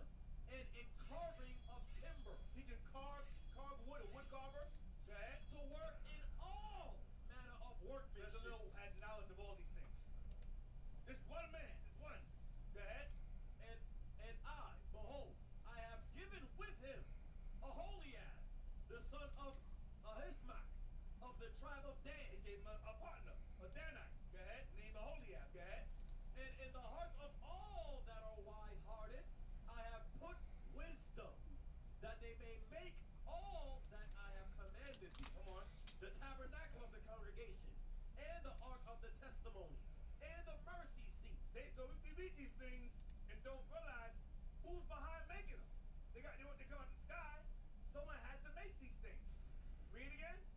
The tabernacle of the congregation, and the ark of the testimony. Someone made the ark. Go ahead. And the mercy seat. Someone made the mercy seat. That is thereupon. And all the furniture of the tabernacle. Somebody made the furniture, the tables, the chairs. Go ahead. And the table. And its furniture. And the pure candlestick. Someone made the candlesticks, menorahs. With all its furniture. And the altar of incense. Somebody made the altars for the incense. And the altar of burnt offering with all its furniture. And the laver. And its foot. And the clothes of service. Somebody made the clothes. Go ahead. And the holy garments for Aaron the priest. Somebody tailored the garments for Aaron to wear in the Holy of Holies. Go ahead. There's tailors. Go ahead. And the garments of his sons to minister in the priest's office. And the anointing Somebody oil. made the anointing oil. Go ahead. And sweet incense for the holy place. Somebody made the incense. According to all that I have commanded thee, shall they do. Yep. And the Lord spake unto Moses, saying, Speak thou also unto the children of That's Israel. all I want. Now, give me 36 verse Shoot. Exodus chapter 36 verse 1. Then brought Bezalel and Aholiab, and every wise-hearted man. So those two were the main guys, but they had a team under them to create these things. Go ahead. In whom the Lord put wisdom and understanding to know how to work all manner of work for the service of the sanctuary, according to all that the Lord had commanded. Moses called Bezalel and Aholiab, and every wise-hearted man, in whose heart the Lord had put wisdom, even everyone whose heart stirred him up to come unto the work to do it. When you read chapter 37, verses 1 to 29, it shows you all the things they named. 31 gave you a brief example of it. 37, verse 1 to 29 gives you exactly what they made in detail. Write that down. Lose lack of time. Give me the video now on Judah. Go back to what Cap said earlier about Judah and why we're dangerous. The video I sent y'all. The Edomite. Watch this. Let's play. Hitler was, and the Nazis, of course, expanded on Margaret Sanger's approach to... Pause. Now, remember earlier, I showed you the book earlier about population control. Margaret Sanger was behind Planned Parenthood. And the director who was in that meeting was of Planned Parenthood in 69. And Margaret Sanger, she got her idea of sterilization from Germany, because during World War, a lot of black men were sent out there into Germany. They were laying with the German women. So they began to sterilize the women over there. This paragraph gotta go, y'all. This paragraph too bad. 256. So Margaret Sanger took that knowledge of sterilization. Took some paragraphs out, y'all. To bring it over here to eradicate the undesirables. That's us over here. And she formed what is called they call it the American Abortion League. But that sounded too evil, which it is. So we'll call it something more pleasant, like Planned Parenthood. That sounds friendlier than the American Abortion League or the Negro Project. So that's what he's talking about. So press play, rewind it, press it again. Yep. Hitler was, and the Nazis, of course, expanded on Margaret Sanger's approach to eugenics, right? Eugenics was a movement that was born in the United States under hard I could take this paragraph out. with the intent of eliminating the tribe of Judah in after the African American community in this country. Right? Rewind it again. Rewind it. Press play again. Let me just look at it again. And the Nazis, of course, expanded on Margaret Sanger's approach to eugenics, right? Eugenics was a movement that was born in the United States under hard doctrines of racism. Yeah, there we with go. the intent of eliminating the tribe of Judah in after the African American community in this country, right? To eliminate it. With the intent of eliminating the tribe of Judah in after the African American community in this country, right? To eliminate it. With the intent of eliminating the tribe of Judah in after the African American I'm gonna community take in this this. country, right? To eliminate them. So when we say Judah's African Americans, man, we know exactly what we're talking about. You know what we're talking about. Eliminating the tribe of Judah among the African American community. That is David's seed, primarily, they're trying to get rid of. Okay, now. Give me the book. Civil rights, hearings, subcommittee of constitutional rights. Okay, book was published in 1959. Read right there at the same time. Yeah. Bring it in some. Just cut off. At the same time, the Negro Okay. question in the United States of America must be treated in its relations to the huge Negro masses of farmers and workers oppressed and exploited by white imperialism in Africa and South America. Watch this. The Negroes of the United States are the most advanced section of the Negro population of the world. Stop. They're the most advanced section of the Negro population of the world. You include Africa and South America. Watch this.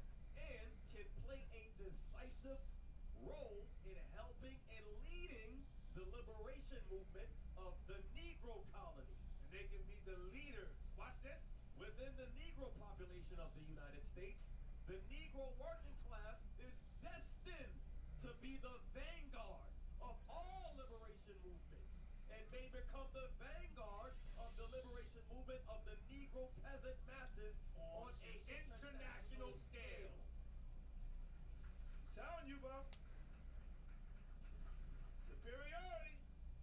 They know that Judah is the essential worker of liberation for globally. They need, that's why they said we gotta destroy Judah among the African American community. We're gonna use education. We're gonna revise those Bibles. They're gonna need them Bibles. They're gonna need the Bibles. We're gonna revise that. Contraceptions, autism. We're gonna use all we can to destroy these Negroes. Now, give me what else I want. Genesis 49. Okay, go without that now. Genesis 49. 49 and verse. No, on Judah. No. Judah. That's okay. Say it. Genesis chapter 49, verse 9. Judah is a lion's whelp. From the prey, my son, thou art gone up. He stooped down. He couched as a lion, and as an old lion. Who shall rouse him up? He became a young lion and fell after 60. He became an old lion. Go ahead. The scepter shall not depart from Judah, Go ahead. nor a lawgiver from between his feet, The lawgiver. Go ahead. until Shiloh comes. Christ comes. And unto him Unto him, Judah of Christ. Go ahead. shall the gathering of the people be. So Judah is the essential tribe to bring all 12 tribes together. To bring about that liberation that that book said earlier. Go ahead, go ahead, go ahead, go ahead, man. Go ahead. Get me the, get me the. Okay, let's go. I'm sorry, I said I was going to say it. No, that's all right. A sister wrote this to one of our groups, our WhatsApp groups.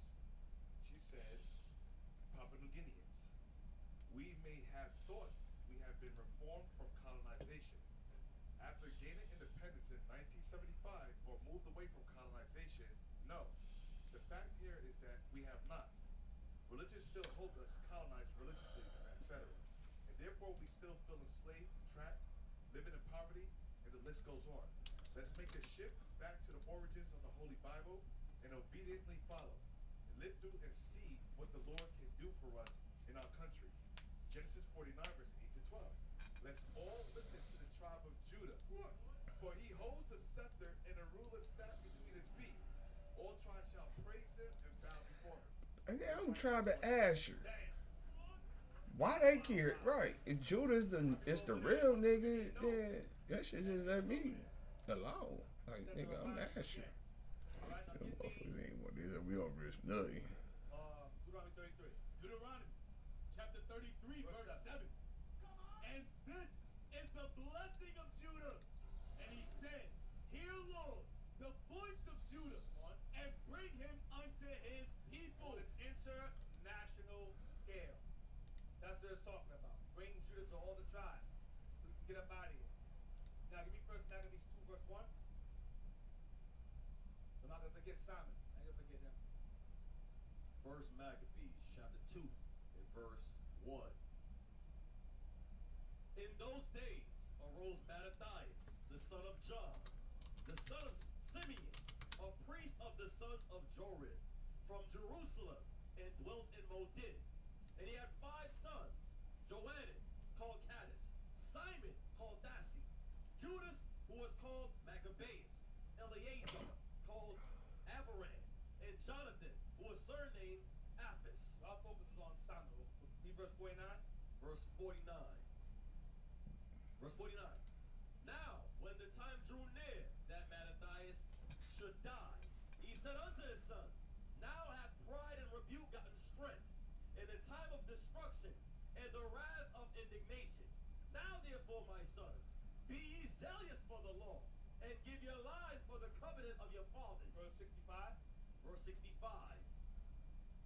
And behold, I know that your brother Simon is a man of counsel. What was Simon? A man of counsel. He was a genius too.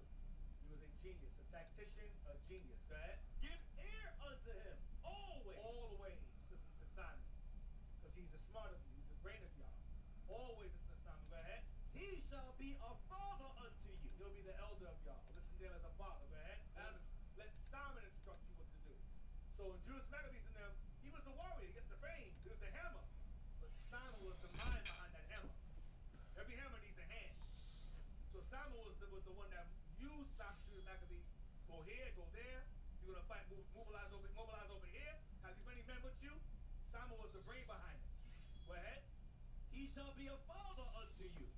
As for Judas Maccabeus, he hath been mighty and strong, even from his youth up. Well, your brother had hands from the beginning, so he gonna be the fighter for y'all, man. Let him be your captain and fight the battle of the people. So Simon was the brain and Judas was the brawn.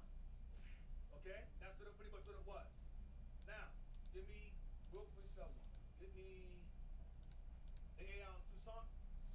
That's it. There's Simon passed. I'm gonna touch it anyway. About Toussaint. Toussaint Louverture, his genius. Read that real quick. Toussaint Louverture's genius lay in his unmatched ability to combine brilliant military strategy with pragmatic statecraft.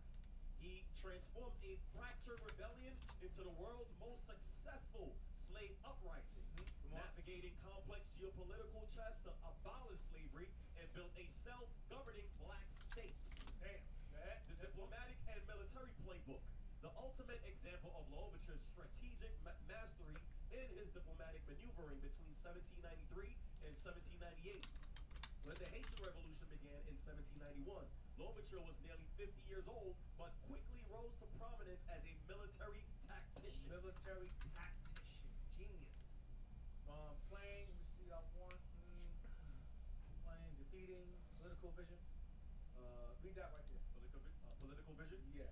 Political vision. By 1800, Louverture controlled the entire island of Hispaniola. Levi and Simeon together, okay? Rather than destroy the economy, his political genius allowed him to stabilize the region. He restored the profitable plantation system by using paid, compensated labor rather than enslaved labor and maintained order. Gave jobs to our people and established order. Go ahead. In 1801, he cemented his legacy by drafting a radical, autonomous constitution. This defining document abolished slavery forever, declared all citizens equal before the law, regardless of skin color. No light skin, no dark skin, all the same. Go ahead. And named him Governor General for life. He was named Governor General for life. Go ahead. This direct defiance of Napoleon Bonaparte's authority Go ahead. ultimately led his tragic capture and death in a French prison in 1803. But his foundational work made Haiti's independence possible in 1804. Yeah. To dive deeper into the tactics and lasting legacy of history's most successful slave rebellion, you can explore the National Museum of African American History and Culture's Toussaint Louverture profile. Okay. Give me the next one I said about the comparison between him and Maccabees. It was the same tribe, same people. Let's skip past some stuff. I think I sent that to y'all as well. Yeah, it's a comparative. Now I asked AI pretty much, is there a comparison? It was like, yup, there is. Go up to the top, as long as all that stuff is. Says yes, the Maccabean Revolt, 167 to 160 BCE, is one of history's earliest and most famous examples of the exact guerrilla and asymmetrical warfare strategies used by Toussaint Louverture. So the same military tactics that Toussaint used against the French is the exact same military tactics that the Hasmonean family of Maccabees and Simon and them used against the Greeks. It's the exact same thing. Identical. Go down the leader of the Jewish rebellion. The leader of the Jewish rebellion faced a massive professional superpower empire, the Seleucid Greek Empire. Knowing his small, under-equipped rebel force could not defeat a Greek phalanx in an open field, conventional battle, Maccabeus used the exact same conceptual playbook as Louverture's exploitation of terrain, strategic retreats, bait and switch ambushes, and targeted destruction. Most striking parallel. The most striking parallel between their military tactics include the bait and switch ambush, the Battle of Beth Horon, 166 BCE. Just as Louverture used a false retreat to lure the French into a crossfire at Crete-a-Perot, Judas Maccabeus used the exact same tactic against the Seleucid general Sauron. The tactic, the Seleucid army was marching down the narrow mountain pass of Beth Horon. Because the pass was tight, the Greeks had to break their tightly packed phalanx formation and march in a long, vulnerable column. That's the Spartans did the same thing. Okay? The execution. Maccabeus hid his men in the rocky mountainous heights. He waited until the enemy was fully congested in the pass, then launched a sudden aggressive downhill charge. Caught completely off guard and unable to form defensive lines, the larger Greek army Let me panicked see this and right. suffered This is this heavy right. Let's see if I'm on Yep. point. It's the same parallel. Go down to all the scriptures down. Is there scriptures with it? When I sent you or no? Go out. No. Not that's fine. Yep. Zoom in. Gives you all the scriptures there. Let me see. I got The first like one. programs open and stuff.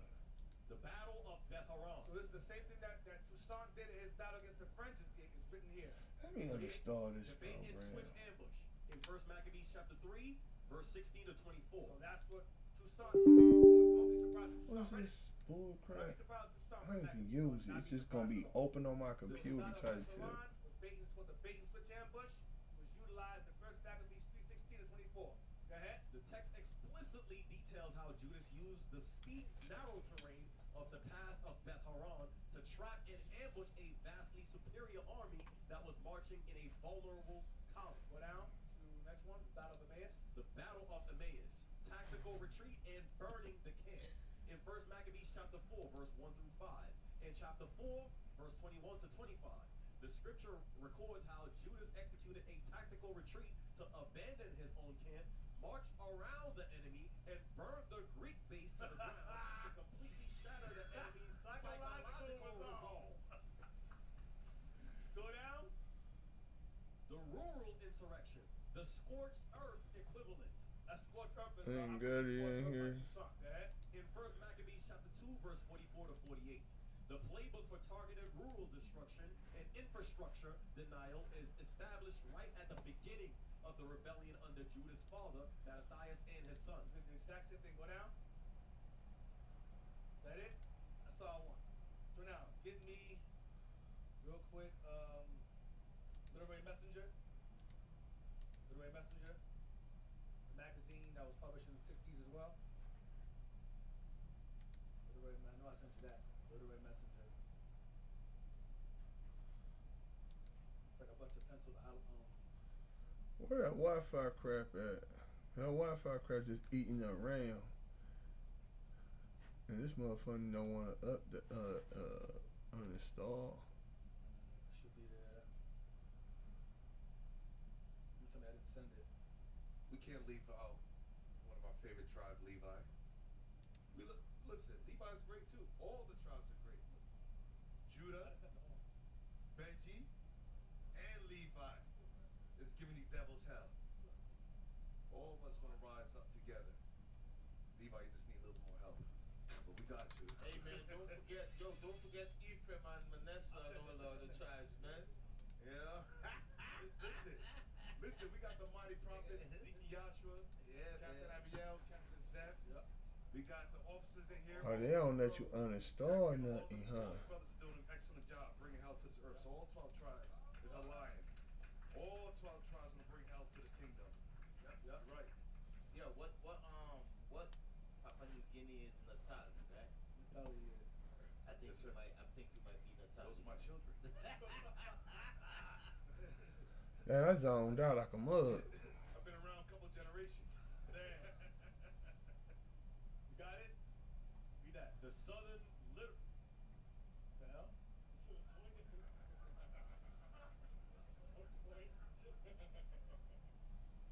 IT's crazy. I mean, they don't have it.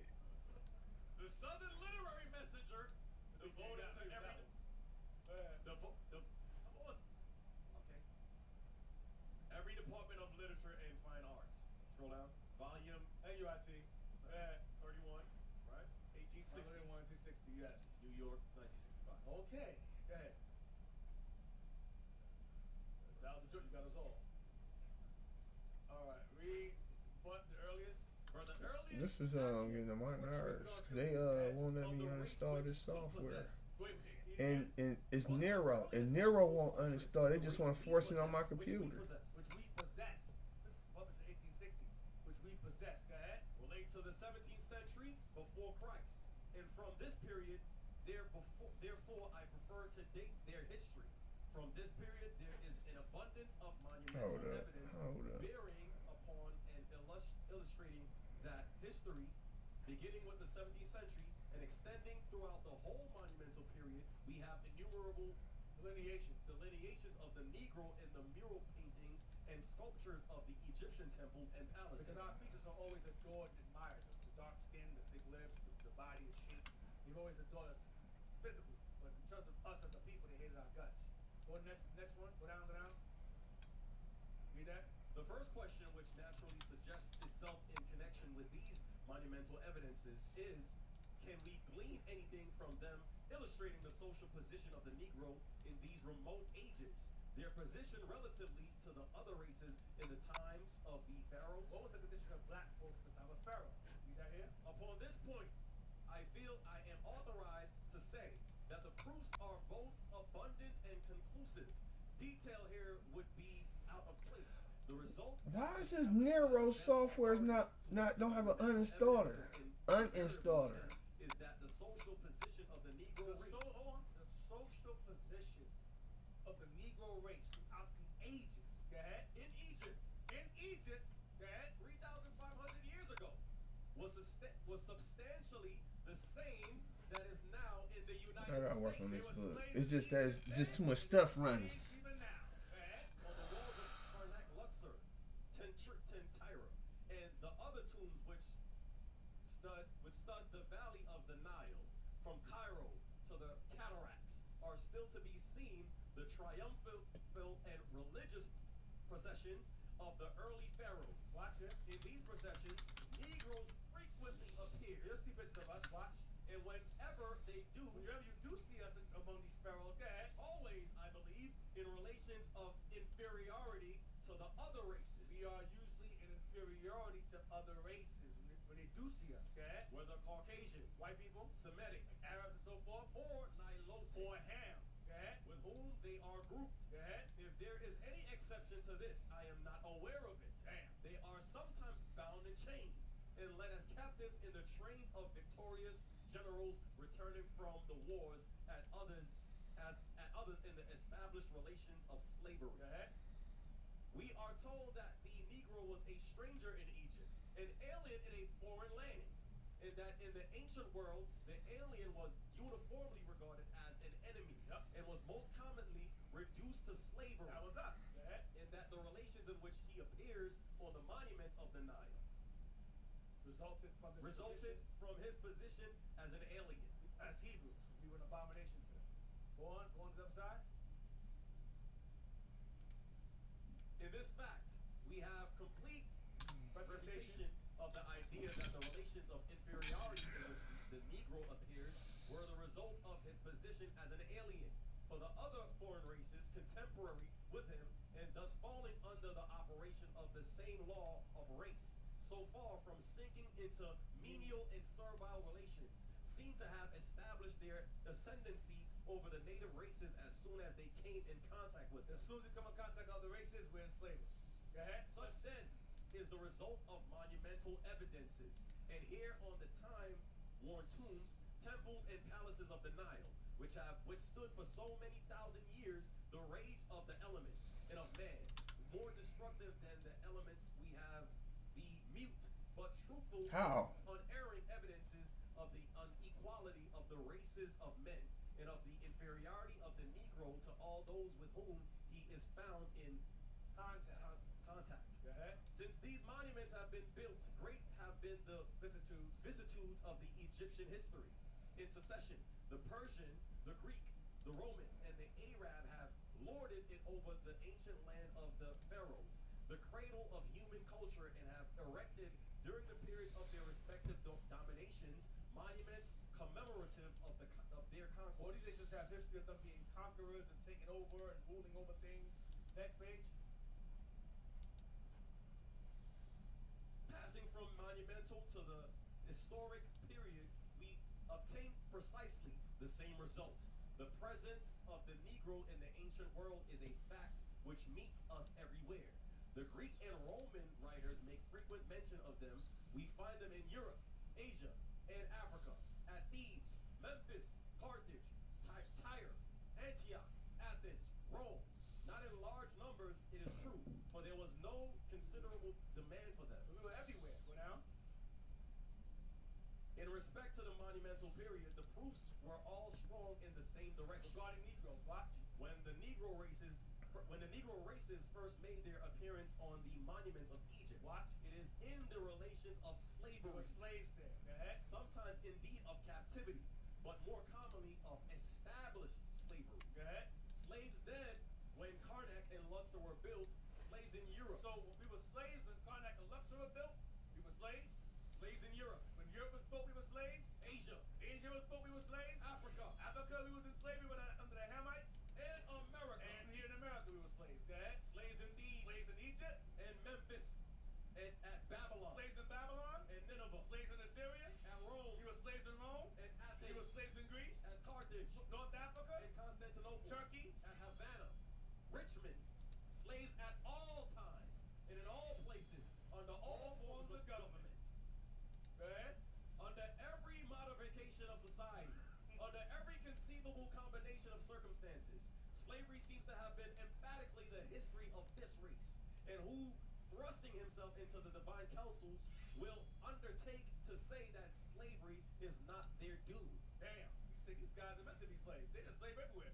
Look into Egypt, they're slaves. Go to Babylon, they're slaves.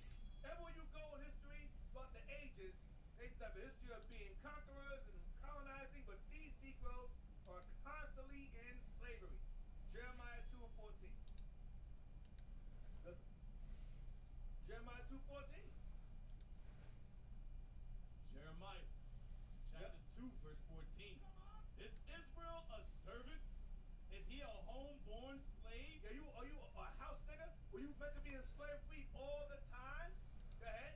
Why is he spoiled? Why are you conquered all the time? Because we keep breaking God's laws.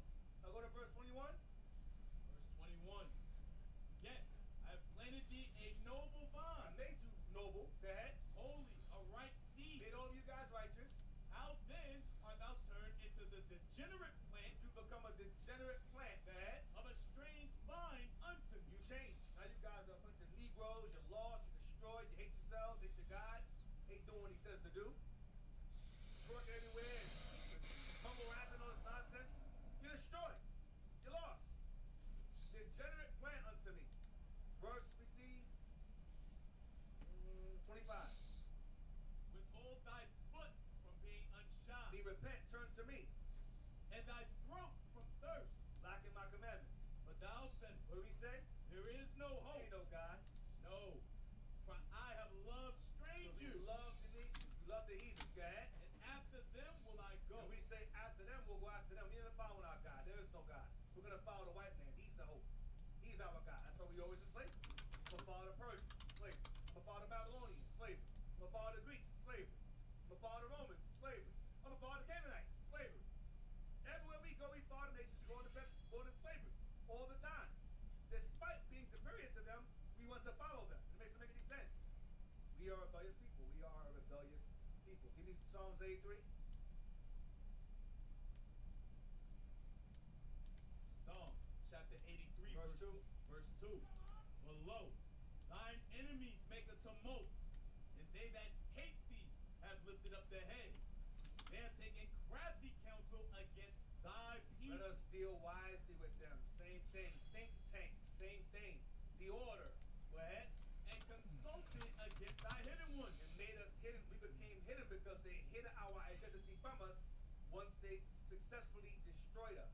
We became the hidden ones. Go ahead. They have said, come, and let us cut them off from being a nation, Let us cut them off from being a nation. Go ahead. that the name of Israel may be no more in We're remembrance. going to forget who they are. Come on. But they have consulted together with one consent. They all agree. Go ahead. They are confederate against thee. They are confederate against thee. Meaning against our God and against his people. Go ahead. The tabernacles of Edom, Edom, the white man, number 1. and the Ishmaelites, The Arabs, number 2. of Moab, Moab, the Chinese, number 3. and the Hagarenes, Islamic, the Arabs. Go ahead. Gabal, and Ammon, and Amalek, Israelis. the, The Phil- ball is Africans, Ammons, Japanese. Go ahead. the Philistines, with the inhabitants of Tyre, That's the Canaanites. That goes into the Nilotes that was out in Africa that had helped conquer us, along with the Arabs, giving us to the hands of the white man. Going back to Joel 3. So now, give me Wikipedia, Henrietta. These nations understand how powerful we are and how powerful we were. Just go your way. Go your way. Henrietta Lacks, right here. Read that. Henrietta Lacks, Loretta Pleasant, August 1920, October 4th, 1951, was an African-American woman Judah, go ahead. whose cancer cells are the source of the Hella cell line. Okay, the Hella goes back to her first letters of her name and last letters of her last name. Hella cell line, go ahead. The first immortalized human cell line. Her cells could not die. Her cells were abundant. Abnormally abundant. They were immortalized, go ahead. And one of the most important cell lines in medical research. An immortalized cell line reproduces indefinitely under specific conditions, and the Hella cell lines continues to be a source of invaluable medical data in research to the Now, present she was day. diagnosed with cancer. I think she had cervical cancer. She kept bleeding vaginally. She went to the doctor did some research on her blood, found that her cells kept reproducing every 24 hours. She had a high abundance of cells, this undying cell. Her cells are basically immortal, which is not normal. Usually they just die, take a few days. Hers every 24 hours. Go down, her cells led to stem cell research, things of that nature, led to that. She had God cells, basically, the cells of a God. Let me see. Known reader, even though, go up to the top. You read that. Lax was the unwitting source of these cells. Lax was the unwitting source of these cells from a tumor biopsy during her treatment for cervical cancer at the Johns Hopkins Hospital in Baltimore, Maryland in 1951. They didn't tell her that they discovered her cells were immortal. They told her nothing. They just kept on experimenting with her cells, unbeknownst to her. Go ahead. These cells were then Okay, so but check it. Y'all understand what a tumor is? She had tumor in her cervix. Yeah. That's fibroids. Y'all understand what I'm saying? Even back then, I think they was messing with that stuff. Yeah. But her cells were undying. They discovered that upon her cervix. Right. Discovered her cells were constantly reproducing, constantly. Yep. Because that's something that happens to normal human beings. Yep. She had the God gene. She had a God gene in her, yes. You know, she had the God gene. Now, as I tell you all, and she's not the only one. No, they tried to see if her father had it, I think, or her mother had it. Her father didn't have it, so her mom may have had it. Her mom was already dead and gone. But her father didn't have it. They checked him too. Yeah, but they found a lot of us with that. Yeah. And you know, that's why you all think that they take the placenta and all these things they take from us. Why do you think they do these things, man? I'm telling you, they know who we are. You know that she's not the only one. No, not at all. She's not the only one. There's thousands of us. And I think she came from David Lyons. Yep. You know what I mean? Germanica too. Yeah. Germanica, that Thomas Fuller, him too. Came from the lineage of the gods. Toussaint was probably Aaron's line. Toussaint, Aaron's line, Moses' line, that's what Toussaint was. John Dessalines, him too. Give me Psalm 64 verse 2. Give me that Peter Nygaard video on one. That bastard too. Psalm 64 verse 2 and Genesis 2 and 7. Psalm chapter 64 verse 2. Hide me from the secret counsel of the wicked. You read it earlier. Earlier it was called the order in that book. The order of the barbarians. New World Order, they called the order. Okay? Read that. Hide me from what? Hide me from the secret counsel of the That wicked. council is also mentioned by names in Psalms 83. The United Nations, League of Nations, that's them too. Go ahead. From the insurrection of the workers of iniquity, Go ahead. who whet their tongue like a sword and bend their bows to shoot their arrows, even bitter words, One word today, propaganda. That's what that goes into. Go ahead. that they might shoot in secret at the perfect. That's the Israelites. Go ahead. Suddenly do they shoot at him and fear not. They don't fear our God. Go ahead. They encourage themselves in an evil manner. They encourage themselves. They have think tanks and they have contingency plans and plots and schemes and scams to destroy us or research us. Go ahead. They commune of laying snares privily. The commune of laying snares privily. Go ahead. Education. That goes back to that tree, Eugenics tree. That's laying snares privately. Go ahead. They say, who shall see them? They say because they're secret societies. So they say, who shall see us? Go ahead. They search out iniquity. They do what? They They search out iniquity. They search out wickedness, sin. Go ahead. They accomplish a diligent search. And they are successful in their research. Search out goes back to one word, research. They research iniquity. And they accomplish a diligent search. They dig up Christmas. They dig up Easter. They dig up Valentine's Day. They dig up Sunday, birthdays, New Year's, Mother's Day, Father's Day. They dig these things up. They dig into science, cells, stem cell cloning, GMOs. That's all research. Iniquity. Go ahead. They accomplish a diligent search. Both the inward thought of every one of them and the heart is deep. In their hearts, they think 10 times, 300 years, 400 years ahead. If this plan fails, contingency A, B, C, D, A plus, A1, 2, B1. They have contingency plans. All right, read on. But God shall shoot at them with an arrow. Suddenly shall they be wounded. God will destroy them. Go ahead, verse. Read on. So they shall make their own tongue to fall upon themselves. That's called whistleblowers. Go ahead. All that see them shall flee away. So we will be mindful of them and avoid them. Now watch this. Going back to the God gene. Press play. This guy's name is Peter Nygaard with his Edomite friend here. Wealthy Edomite. And he's sitting down with these sisters here at some kind of party of some kind. And they're all, you notice there's no men present, no black men present. Just sisters sitting among themselves. Why? They make sure Edom nations target sisters when they're by themselves, especially when y'all pregnant in the hospital bed. Press play, watch this. Stem cell technology that Peter and I are investing in is called Pause. The stem cell technology that Peter and I are investing in. That stem cell goes back to Henrietta Lacks.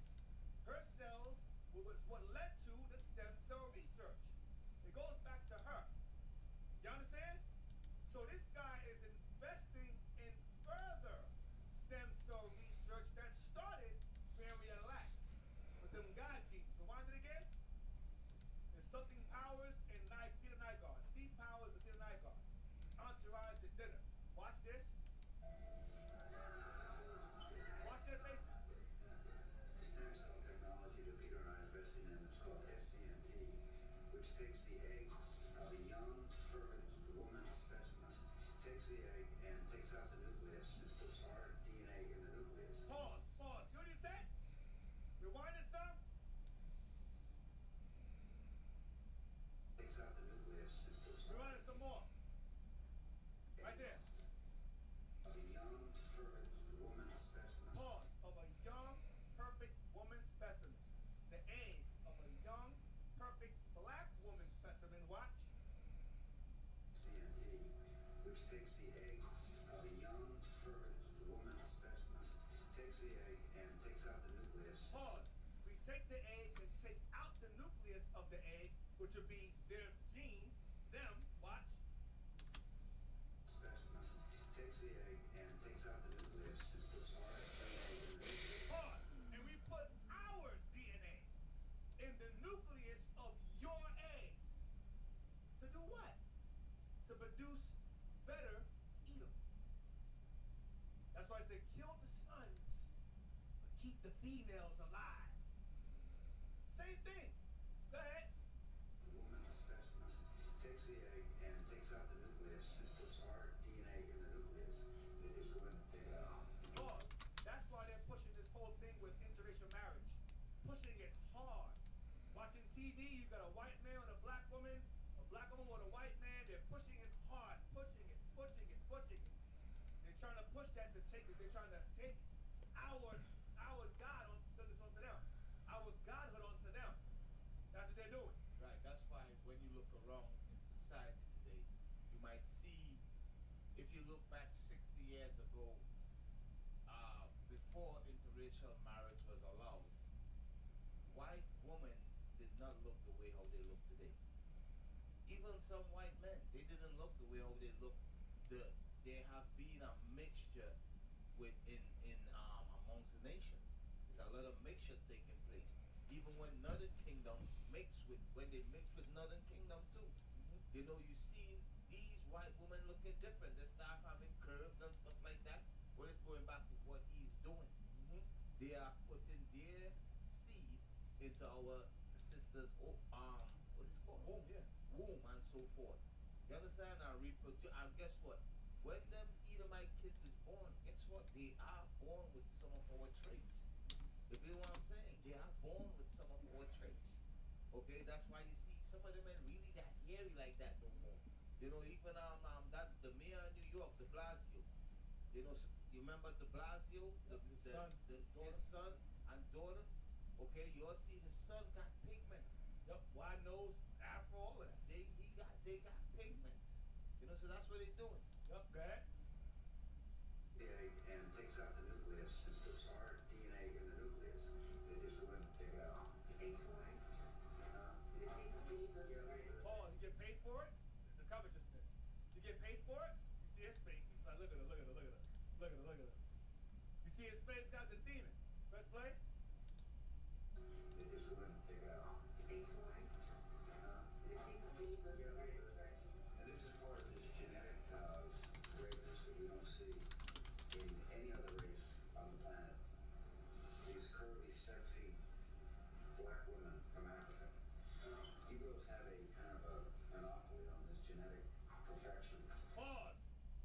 Y'all have a monopoly on genetic perfection. The nations know. They know. The nations have a monopoly on genetic perfections.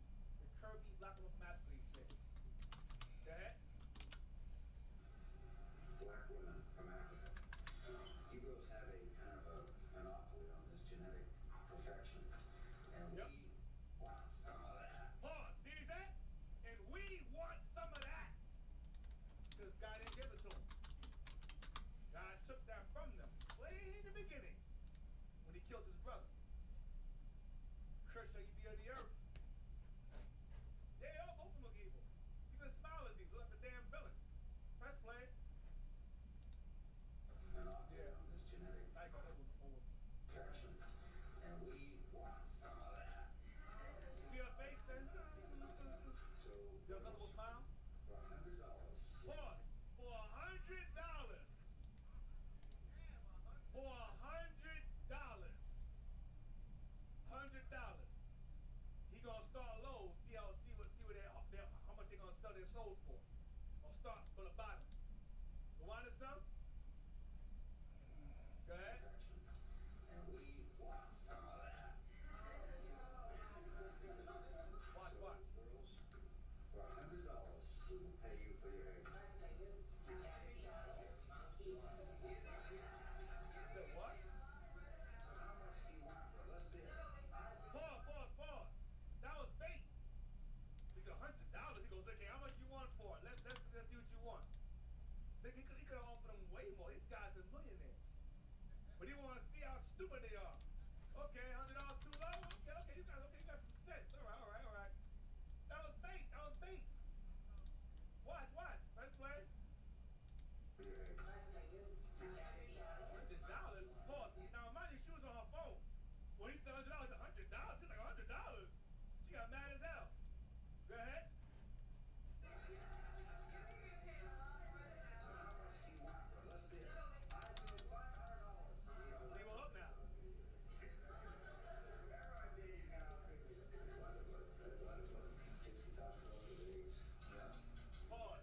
Said $60,000 for your eggs. Watch. Let's play. The other ocean, that's very valuable. Umbilical cord, you know. Pause. Umbilical cord. He said umbilical cord. Go back. Press play. Wherever I did, you got out quickly.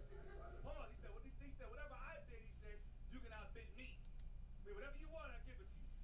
Let's watch. $60,000 for these. Yeah.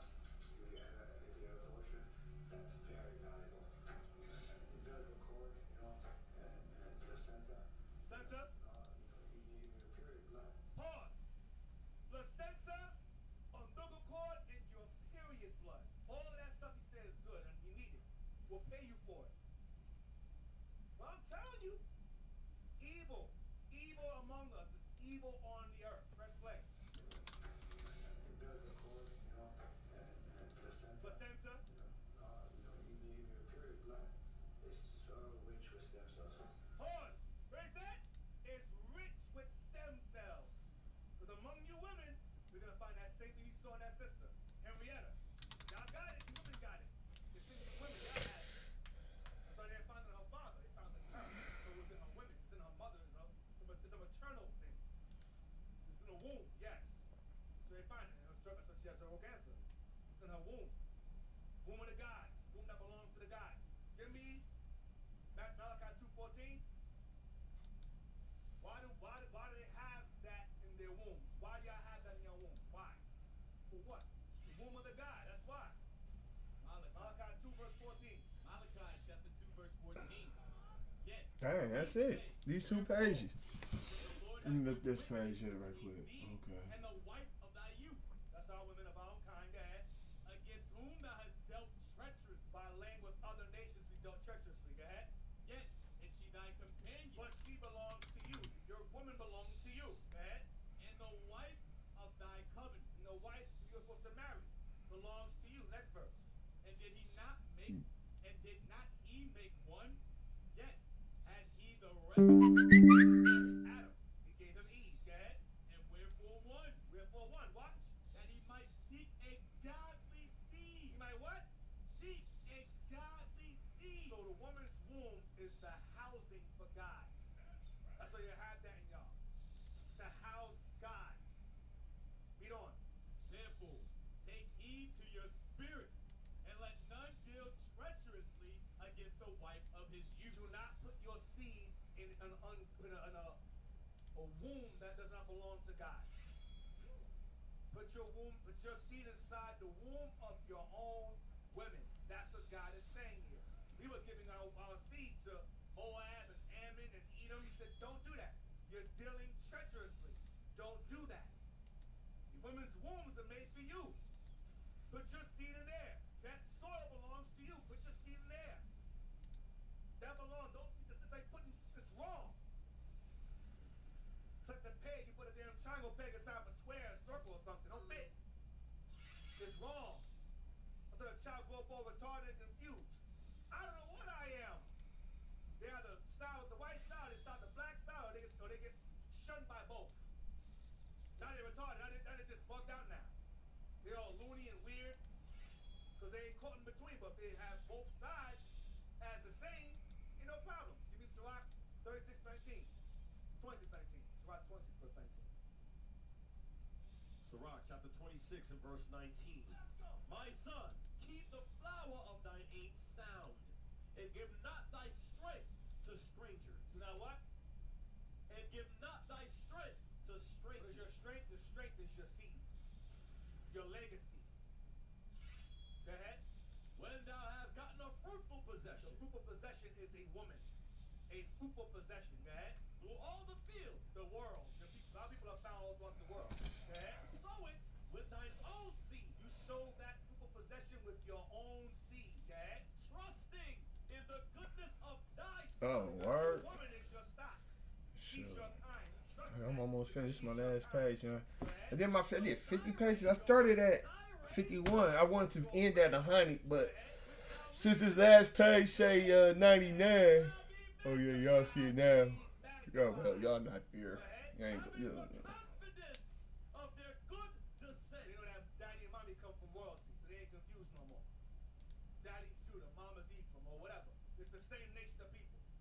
The child of God confused and lost.